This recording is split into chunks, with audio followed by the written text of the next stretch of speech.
सूरमा नहीं विचलित होते, क्षण एक नहीं धीरज खोते, विघ्नों को गले लगाते हैं, कांटों में राह बनाते हैं। रामधारी सिंह दिनकर की इन्हीं पंक्तियों के साथ शुरू करते हैं रीट मेंस के लिए विजय भव मंत्र सीरीज का मंत्र 2। सौर ऊर्जा उत्पादन में राजस्थान का कौन सा स्थान है? तो सौर ऊर्जा उत्पादन में राजस्थान पहले नंबर पे है। कौन से नंबर पे? पहले नंबर पे। और पहले नंबर भी धूमधाम से है। किस प्रकार? क्योंकि जो पीछे राज्य है वो काफी पीछे रह गए हैं। राजस्थान ने सौर ऊर्जा उत्पादन की जो क्षमता विकसित कर ली है वो है 16,000 मेगावाट। कितनी? 16,000 मेगावाट की क्षमता सौर ऊर्जा उत्पादन की राजस्थान द्वारा विकसित कर ली गई है।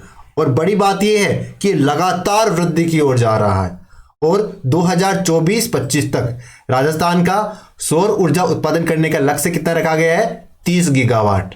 2024-25 तक सौर ऊर्जा उत्पादन करने का लक्ष्य है 30 गीगावाट है। और पवन ऊर्जा उत्पादन में राजस्थान का कौन सा स्थान है? तो पवन ऊर्जा उत्पादन में राजस्थान का 5वां नंबर पे है। कौन से नंबर पे है? 5th नंबर पे। पहले नंबर पे कौन है? जो तमिलनाडु है वो पवन ऊर्जा उत्पादन में पहले नंबर पे है और दूसरे पे अपना पड़ोसी राज्य यानी गुजरात। पवन ऊर्जा में राजस्थान 5वां है, सौर ऊर्जा उत्पादन में राजस्थान पहला है। और रूफटॉप सौर ऊर्जा में राजस्थान किस नंबर पे है? दूसरे नंबर पे है। तो पहले नंबर पे कौन है? तो वही हमारा पड़ोसी गुजरात राज्य रूफटॉप सौर ऊर्जा उत्पादन में पहले नंबर पे है। रूफटॉप में दूसरे नंबर पे, पवन ऊर्जा उत्पादन में 5वें नंबर पे और सौर ऊर्जा उत्पादन में राजस्थान पहले नंबर पे है। ई वेस्ट रिसाइकलिंग पार्क कहां बनाया जाएगा? तो ई वेस्ट रिसाइकलिंग पार्क अपनी कैपिटल हमारी राजधानी जयपुर में बनाया जाएगा। राष्ट्रीय स्तर का फॉरेंसिक साइंस संस्थान की स्थापना कहां की जाएगी? फॉरेंसिक साइंस संस्थान वो भी राष्ट्रीय स्तर का कहां किया जाएगा? तो अपने जोधपुर शहर में किया जाएगा। कहां पे? जोधपुर शहर में। आगे चलते हैं। राजीव गांधी शहरी ओलंपिक खेल भी आयोजित किए जाएंगे। जिस प्रकार ग्रामीण ओलंपिक खेल पूरी सफलतापूर्वक आयोजित किए गए उसी प्रकार शहरी ओलंपिक खेल भी आयोजित किए जाएंगे। कब से कब तक?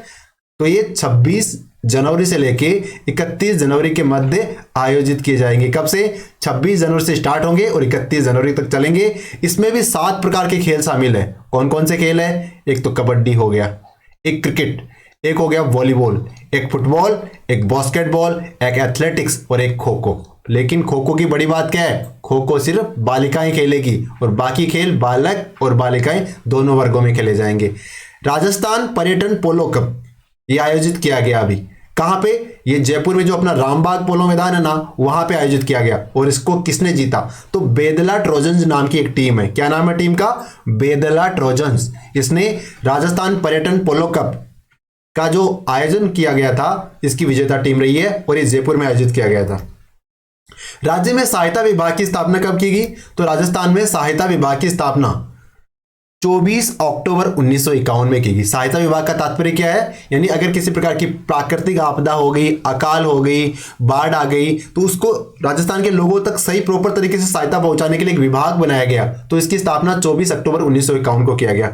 अब हम बात करेंगे राजस्थान के मानसून के संदर्भ में और पिछले साल यानी 2021 में मानसून ने किस प्रकार प्रदर्शन किया, कौन से जिलों में कैसी बारिश हुई उसके बारे में देखेंगे। तो जो दक्षिणी पश्चिमी मानसून है उसने राजस्थान में कब प्रवेश किया? तो मोस्टली ये जून के महीने में प्रवेश करता है। तो इस बार भी जून के महीने में किया। लेकिन डेट पूछी जा सकती है कि दक्षिणी पश्चिमी राजस्थान मानसून ने राजस्थान में कब प्रवेश किया? तो ये डेट थी 18 जून 2021। कब? जून के महीने में 18 तारीख। ठीक है। और जल संसाधन विकास मंत्रालय के डेटा के अनुसार 1 जून 2021 से लेकर के 30 सितंबर 2021 तक के काल में यानी जो मानसून की अवधि कहते हैं ना उस पीरियड में राजस्थान में कितनी वर्षा हुई? तो 577 mm वर्षा हुई। कितनी? 577 mm या कह सकते हैं 57.7 सेंटीमीटर। mm में 577 लेकिन सेंटीमीटर में सीएम में देखते तो कितना? 57.7। और ये वर्षा कम हुई या ज्यादा हुई? तो राजस्थान में जो सामान्य वर्षा होती है इसके मुकाबले पहली बात तो हमें ये याद रखना है कि ये ज्यादा है। ठीक है ना? सामान्य से ज्यादा है। सामान्य से कितनी ज्यादा है? तो 10.8% वर्षा ज्यादा हुई थी। ठीक है। कितनी ज्यादा हुई? 10.8%। और अब कौन से जिले में किस प्रकार की बारिश हुई, तो एग्जाम में जैसे सीईटी एग्जाम में आया था या सेकंड ग्रेड एग्जाम में आया था, प्रश्न आया था कि असामान्य वर्षा कौन से जिले में हुई है या अधिक वर्षा कौन से जिले में हुई है, इस प्रकार के प्रश्न आए थे। तो इस डेटा को हमें बड़े ध्यान से देखना है और ना सिर्फ इस बार देखना है, इसका एक बार रिविजन भी करना है। तो जो असामान्य वर्षा किसे कहते हैं, जैसे सामान्य वर्षा जितनी भी होती है उससे अगर 60% ज्यादा बारिश होती है, जितनी सामान्य वर्षा हो गई उससे 60% ज्यादा बारिश और उससे ज्यादा बारिश 60% से कितनी भी ज्यादा हो जाए, वो असामान्य वर्षा की कैटेगरी में आती है।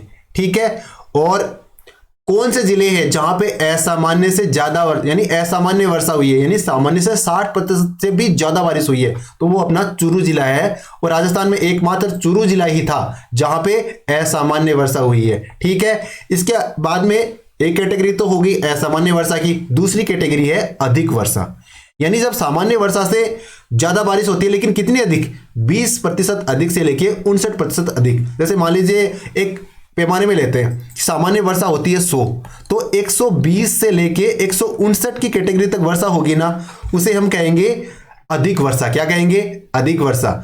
और फिर सामान्य वर्षा क्या होती है, जब सामान्य की एक लिमिट है कि ये सामान्य वर्षा होती है, इससे 19% कम या 19% ज्यादा होगी, उस वर्षा को हम क्या कहेंगे, उस वर्षा को कहेंगे सामान्य वर्षा। ठीक है, उसके बाद में अब बहुत ज्यादा वर्षा, फिर अधिक वर्षा, फिर सामान्य वर्षा।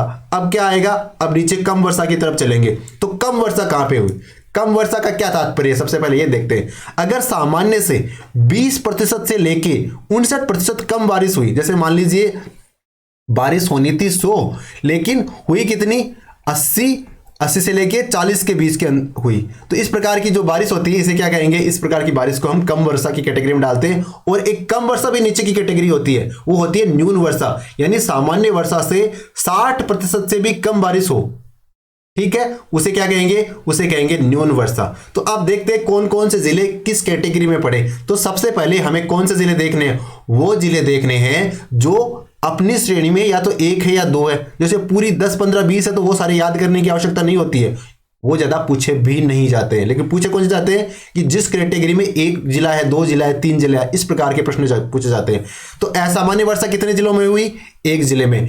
कौन सा जिला है, तो अपना चूरू जिला है। उसके बाद में देखते हैं तो कम वर्षा कितने जिलों में हुई, तो कम वर्षा हुई 2 जिलों में। कितने जिलों में, 2 जिलों में। और कम वर्षा वाले कौन कौन से जिले हैं, एक तो अपना सिरोही जिला है, एक गंगानगर जिला है। ठीक है, और न्यून वर्षा, तो न्यून वर्षा राजस्थान में हुई नहीं, मतलब इस बार राजस्थान में बारिश हुई थी वो अच्छी हुई थी कह सकते हैं, क्योंकि न्यून वर्षा में तो कोई सा जिला आया ही नहीं है। तो इस प्रकार जो सिरोही और गंगानगर वो कम वर्षा में आते हैं। उसके बाद में अधिक वर्षा वाली कैटेगरी में कितने जिले हो गए, तो 11 जिले हैं जो अधिक वर्षा वाली कैटेगरी में, और सामान्य वर्षा में तो 19 जिले सामान्य वर्षा में। तो इससे क्या निचोड़ निकलता है, इससे हम क्या लेके जाएंगे, तो सबसे ज्यादा जिले में किस प्रकार की वर्षा हुई है, तो सामान्य वर्षा सबसे अधिक जिलों में हुई है। उसके बाद में न्यून वर्षा, तो कहीं पे भी न्यून वर्षा नहीं हुई। कम वर्षा 2 जिलों में हुई है, सिरोही और श्री गंगानगर। और असामान्य वर्षा ये अपने चूरू जिले में हुई है। और अधिक वर्षा यानी सामान्य से अधिक वर्षा ये 11 जिलों में हुई है। और अधिक वर्षा में अपना जैसलमेर जिला आता है। ठीक है, आगे चलते हैं। राजस्थान में अकाल पड़ना सामान्य है, स्वाभाविक है, अक्सर अकाल पड़ते हैं। लेकिन मैं अगर आपसे पूछूं 1947 के बाद में और वर्तमान काल तक ऐसे कुछ साल भी है क्या जब कोई किसी जिले में अकाल पड़ा ही नहीं, तो बिल्कुल है। कितने हैं ऐसे साल, तो 1, 2, 3, 4 कितने हो गए। एक तो 1959 से 60 यानी 1959-60 में अकाल नहीं पड़ा। कब, 1959-60 में नहीं पड़ा। उसके बाद में 73-74 में नहीं पड़ा। उसके बाद में 75-76 में नहीं पड़ा। फिर 76-77 में नहीं पड़ा। उसके बाद 90-91 में नहीं पड़ा। और 94-95 में नहीं पड़ा। ये साल है, इन सालों में किसी भी जिले में अकाल नहीं पड़ा। तो कितने हो गए, 1, 2, 3, 4, 5, 6 यानी पिछले 70 सालों में सिर्फ 6 साल ऐसे थे जब किसी भी जिले में अकाल नहीं पड़ा। और आपको ये याद रखने आवश्यक है क्योंकि ये थोड़ी अलग डेटा है ना, तो इस प्रकार के प्रश्न पूछे जा सकते हैं। 1959-60, फिर 70 से 80 के बीच में 3 साल हो गए, फिर 90-91 और 94-95। अब जैसे मान ले कोई प्राकृतिक आपदा आती है, प्राकृतिक आपदा, तो उसे एसडीआरएफ नॉर्म्स के अनुसार उस व्यक्ति के परिवार को कितनी सहायता दी जाती है, कितने रुपए की सहायता की जाती है। तो एसडीआरएफ नॉर्म्स के अनुसार प्राकृतिक आपदा से अगर किसी व्यक्ति की मृत्यु होती है तो उसके परिवार को 4 लाख रुपए की सहायता प्रदान की जाती है। कितने रुपए की? 4 लाख रुपए की। आगे चलते हैं। अब देखो, हम राजस्थान के जो कृषि जलवायु प्रदेश है उनको देखेंगे, आराम से देखेंगे। और सबसे पहला कौन सा है? तो सबसे पहला है शुष्क पश्चिमी मैदानी क्षेत्र, और इसकी जो कोड दे रखा है उसका कोड नेम क्या है? इसका कोड नेम है 1A। क्या है? 1A कह सकते हैं, 1A कह सकते हैं। इसमें कौन कौन से जिले शामिल है? एक तो बाड़मेर और जोधपुर जिला शामिल है। तो 1A में कौन सा है? एक तो ये हो गया, और 1A में 1E ये हो गया, यानी बाड़मेर जिला और जोधपुर जिला कौन से उसमें कृषि जलवायु प्रदेश में है, शामिल है। तो इसका वैसे कोड नेम तो 1A है, और इसे कहते क्या है? इसे कहते हैं शुष्क पश्चिमी मैदानी क्षेत्र। क्या कहेंगे? शुष्क पश्चिमी मैदानी क्षेत्र। ये वाला जो एरिया है ये शुष्क पश्चिमी मैदानी क्षेत्र में आएगा। उसके बाद में एक की 3 कैटेगरी बनाई गई है, 1A, फिर 1B, फिर 1C। तो 1B में देखते हैं कौन कौन से जिले आते हैं। तो 1B जो नाम है जलवायु क्षेत्र का, उसका नाम क्या है? उत्तरी पश्चिमी सिंचित मैदानी क्षेत्र। क्या नाम है? उत्तरी पश्चिमी सिंचित मैदानी क्षेत्र। तो उत्तरी पश्चिमी सिंचित मैदानी क्षेत्र में कौन से जिले शामिल है? एक तो श्रीगंगानगर है, एक हनुमानगढ़ है, यानी ये तो हमारा गंगानगर जिला हो गया, है ना। ये किसमें है? 1B में है ना। और ये भी हनुमानगढ़ भी किसमें है? 1B में है। तो इस प्रकार जो गंगानगर और हनुमानगढ़ वाला एरिया है ना, ये कौन से कृषि जलवायु क्षेत्र में आता है? ये 1B में आता है। ठीक है, अब बात करेंगे, 1A देख लिया, 1B देख लिया, अब कौन सा देखेंगे? 1C देखेंगे। 1C में कौन कौन से जिले हैं? इसका पहले तो नाम देखेंगे, क्या नाम है? अति शुष्क आंशिक सिंचित पश्चिमी मैदानी क्षेत्र, यानी अति शुष्क है, आंशिक सिंचित है और पश्चिमी मैदानी क्षेत्र, वो 1C में है। कौन कौन से जिले हैं? एक तो बीकानेर, एक जैसलमेर, एक चूरू। तो ये तो अपना जैसलमेर हो गया, इसके बाद में एक बीकानेर हो गया और एक चूरू हो गया, है ना। तो इस प्रकार ये वाला जो पोर्शन हो गया हमारा, ये किस में आता है? ये 1C में आता है। अब देखो बड़ी बात क्या है, 1A में नीचे की तरफ, फिर ऊपर चले गए 1B में, और बीच में आएगा 1C। और सबसे बड़ा कृषि जलवायु प्रदेश कौन सा है? वो भैया अपना 1C ही है, क्योंकि जिसमें जैसलमेर आ गया, बीकानेर आ गया और चूरू आ गया, तो ऑब्वियसली ये तो सबसे बड़ा कृषि जलवायु प्रदेश होने ही वाला, कोई रोक ही नहीं सकता। इसके बाद में अब हम 1 वाली कैटेगरी से बाहर निकलेंगे और कहां चलेंगे? हम 2 में चलेंगे। और 2 का जो कोड नेम 2A है, वो उसका नाम क्या है? उसका नाम है अंतःस्थलीय जलोत्सर्ग के लिए अंतर्वर्ती मैदानी क्षेत्र। अतः अंतःस्थलीय जलोत्सर्ग के लिए क्यों कहा? क्योंकि कांतली नदी, और कांतली नदी कहां आती है? सीकर झुंझुनू में बहती है। तो इसमें 2A में कौन सा जिला आएगा? तो देखो थोड़ा तो आएगा, नागौर, सीकर, झुंझुनू और चूरू जिले का कुछ भाग। तो ये नागौर किस में आएगा? ये 2A में आएगा। ठीक है, सीकर 2A में आएगा और झुंझुनू 2A में आएगा, और थोड़ा सा भाग चूरू का भी आएगा, ये भी ध्यान रखना है। देखो 1C में भी आ रहा है चूरू और 2A में चूरू आ रहा है। तो इस प्रकार नागौर, ये अपना नागौर हो गया, इसके बाद ये अपना सीकर हो गया, ये अपना झुंझुनू हो गया, और चूरू जिले का थोड़ा सा भाग हो गया। ये किस में आएगा? ये 2A में आएगा। और इसका नाम क्या है? इसका वैसे कृषि जलवायु क्षेत्र का नाम रखा गया है अंतःस्थलीय जलोत्सर्ग के लिए अंतर्वर्ती मैदानी क्षेत्र, क्योंकि कांतली नदी है वो अंतःस्थलीय जलोत्सर्ग के लिए जानी जाती है, यानी आंतरिक प्रवाह की नदी है। इसके बाद में हमने 2A देख लिया है, अब हम क्या देखेंगे? 2B देखेंगे। 2B में पहले देखेंगे कौन कौन से जिले शामिल है। तो देखो सबसे पहले तो जालोर जिला हो गया, उसके बाद में पाली, बाद में सिरोही, बाद में जोधपुर का कुछ भाग, यानी जो जोधपुर है वो पहले किस में आ रहा था? 1A में आ रहा था, और अब किस में आ रहा है? 2B में भी थोड़ा बहुत भाग आ रहा है। तो देखेंगे कौन कौन से जिले हो गए। तो एक तो देखो अपना जालोर जिला हो गया, ये किस में है? 2B में है। ठीक है, इसे हम इसने जो रोमन लैंग्वेज वाला 2 नहीं लिखेंगे, हम अपना दो लिखेंगे, जो अपना नॉर्मल हम 2 लिखते हैं वो वाला लिखेंगे, ताकि कंफ्यूजन ना हो। ठीक है, तो इसमें जालोर लिख लिया, इसके बाद में पाली भी 2B में हो गया, उसके बाद में सिरोही 2B में, उसके बाद में अब जोधपुर जिले का थोड़ा सा भाग, ये भी 2B में। तो इस प्रकार जो ये वाला एरिया बना, जालोर, पाली, सिरोही और जोधपुर का थोड़ा सा भाग, ये किस में आते हैं? ये 2B में आते हैं। और इसका नाम क्या है? क्योंकि इन जिलों में लूणी नदी प्रवाहित होती है ना, जालोर, पाली, सिरोही में और जोधपुर में भी, तो इसे क्या नाम दिया गया है? लूणी नदी का अंतर्वर्ती मैदानी क्षेत्र। क्या नाम दिया गया है? लूणी नदी का अंतर्वर्ती मैदानी क्षेत्र। और इसका कोड नेम क्या दिया गया है? इस जलवायु क्षेत्र का कोड नेम दिया गया है 2B। और जिले कौन से हैं? एक अपना जालोर हो गया, इसके बाद सिरोही, पाली और जोधपुर का कुछ भाग। अब हमने 2B कंप्लीट कर लिया। अब हम एंट्री करेंगे किसमें? 3 में, यानी जो पश्चिमी शुष्क वाले जिले थे ना वो सारे देख लेना हमने। अब कौन सा आएगा?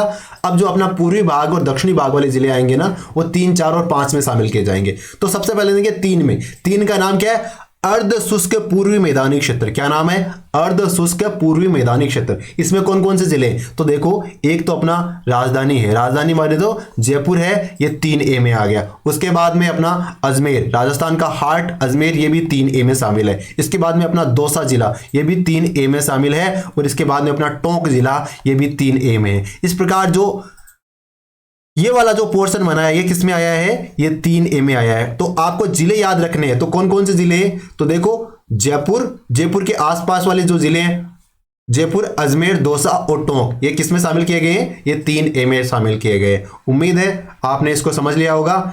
3A थोड़ा सा अलग लग रहा होगा क्योंकि एक वाला तो आसान है, सबसे पहले नीचे वाले, फिर ऊपर वाले, फिर बीच वाले, है ना। और फिर नागौर, सीकर, झुंझुनू ये सीधे निकल गए और चूरू का थोड़ा सा भाग 2A में हो गया।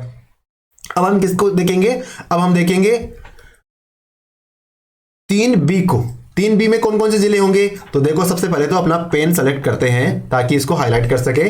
तो 3B का नाम क्या रखा है? अर्ध शुष्क पूर्वी मैदानी क्षेत्र। ये तो 3A का है, बाढ़ संभाव्य पूर्वी मैदानी क्षेत्र। क्या नाम है? बाढ़ संभाव्य पूर्वी मैदानी क्षेत्र। और कौन कौन से जिले हैं? तो हम इसको मार्क करते जाएंगे। सबसे पहले कह रहा है अलवर जिला, तो ये हो गया अलवर जिला, ये 3B में है। उसके बाद में धौलपुर, भरतपुर, करौली, तो ये अपना अलवर जिला हो गया। फिर इसके बाद में धौलपुर हो गया, फिर भरतपुर हो गया, फिर अपनी करौली हो गई, और उसके बाद में सवाई माधोपुर हो गया, असम हो गया।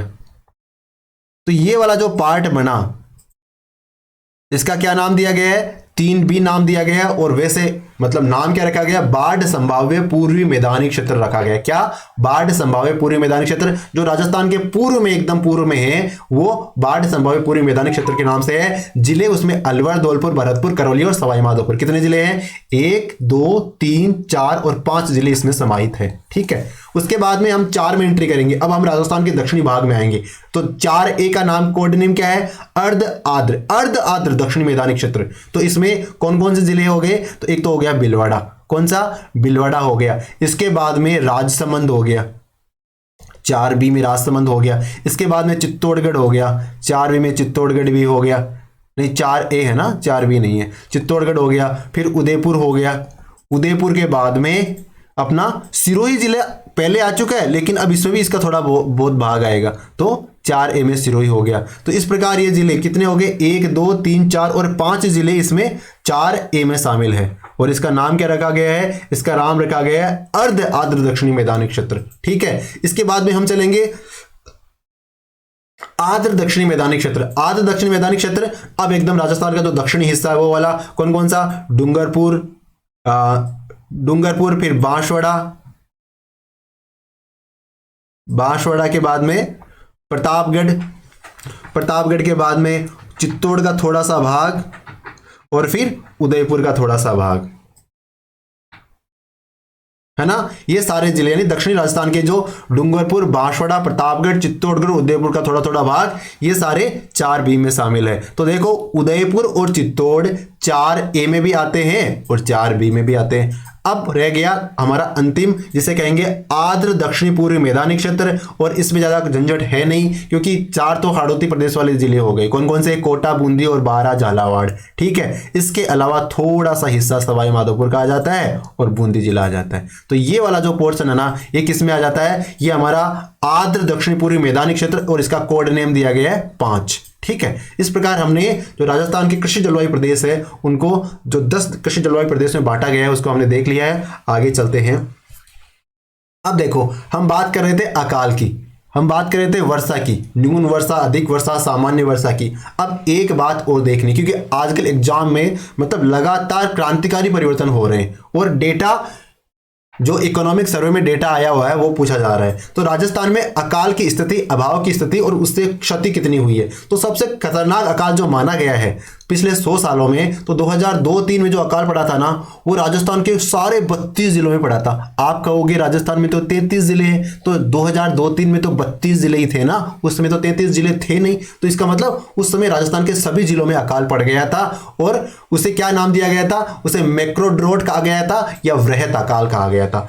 अगर बात करें पिछले यानी 2021-22 में कितने जिलों में अकाल से प्रभावित हुए हैं, तो 21-22 में 10 जिले अकाल से प्रभावित हुए। आपको साल याद रखना है, एग्जामिनर आपको 2020-21 दे देगा, लेकिन आपको किस पे टिके रहना है? 6 पे टिके रहना है ना। वो आपको 10 के लिए बोलेगा, लेकिन आप किस पे टिके रहोगे? 2020-21 के लिए, 2020-21 के लिए आप 10 पे टिके रहोगे, ठीक है ना। वो आपको ललचाएगा, लेकिन आपको इन चीजों को ध्यान रखना है कि कौन सा डेटा किससे रिलेट कर रहा है, कंफ्यूज नहीं होना है, स्थिति को एकदम स्पष्ट कर लेना है। तो क्या कह रहा है, 2021-22 में कितने जिलों में अकाल पड़ा? 2021-22 में 10 जिलों में अकाल पड़ा था, ठीक है।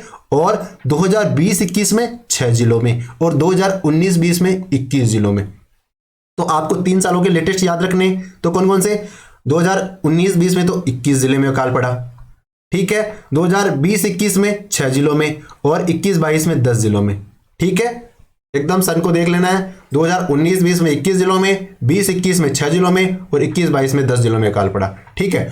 अगर हम बात करें 2004-5 से लगा के 2021-22 तक, सबसे खतरनाक अकाल तो पड़ा था 2002-3 में, वो तो सारे ही जिलों में अकाल पड़ गया था।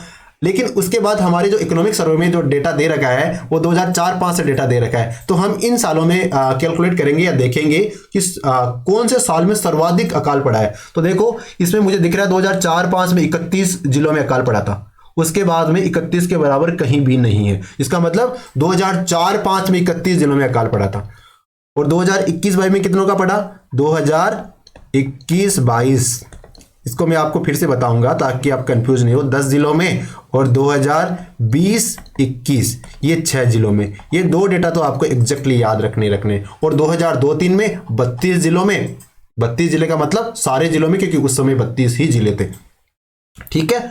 और अगर आपसे पूछे कितने गांव प्रभावित हुए 2021-22 में, 2021-22 में मतलब 6100 गांव प्रभावित हुए थे, ठीक है। कितने गांव प्रभावित हुए? 10 जिले प्रभावित हुए। और अगर गांवों की संख्या पूछे तो 6122 गांव प्रभावित हुए थे। बाकी इतना डीप नहीं पूछना चाहिए, लेकिन अगर वो मतलब विद्युत विभाग ने कितनी ट्यूबलाइट लगाई है ये पूछ सकते हैं, तो फिर ये गांव भी पूछ सकते हैं ये कौन सी चिड़िया का नाम है। वो बोर्ड RMSS भी, मतलब जो बॉस है ना, वो कुछ भी पूछ सकते हैं, मान के चलो आप।